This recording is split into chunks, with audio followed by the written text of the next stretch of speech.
গোল্ডটা হইতেছে ম্যানুফ্যাকচারিংয়ের, আমরা শুধু ম্যানুফ্যাকচারিং 3% ইউজ হয় ওয়ার্ল্ডে, 97% গোল্ড রিজার্ভের জন্য ইউজ হয়।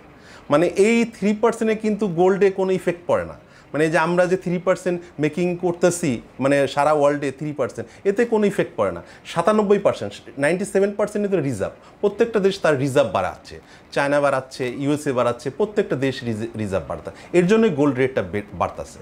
আর রিজার্ভ তো বেসিক্যালি অনেক সময় পৃথিবীতে দুইটা মুদ্রাতে রিজার্ভ রাখা যায়, একটা ইউএসএ ডলার আর একটা গোল্ড। এখন অনেকে ডলারটা রেখে ইউএস গোল্ডটাকে রিজার্ভ করতে, এর জন্য গোল্ডের রেটটা বাড়তেছে। দাম বাড়ার সাথে 20% কাস্টমার কমে গেছে, ঠিক আছে, কিন্তু কিছু নতুন কাস্টমার তৈরি হয়েছে, যে কি সেই সমস্ত কাস্টমারগুলো হচ্ছে যারা ফোর্স সেভিং হিসেবে রাখতেছে। আগে যেরকম ডিপিএস এফডিআর করতো, সেই জিনিসগুলো ওনারা এফডিআর বা ডিপিএসগুলো না করে গোল্ডের মধ্যে ইনভেস্ট করতেছে।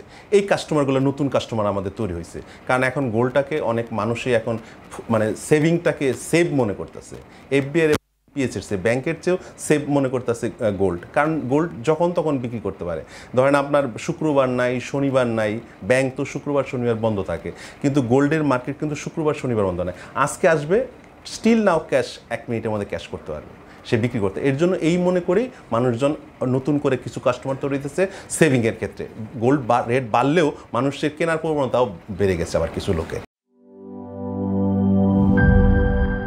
বান্ডেল থাকলে প্রতি সেনমানিতে টাকা বাঁচবে। বিকাশ সেনমানি বান্ডেল কিনে জিতুন প্রতি লেনদেনে।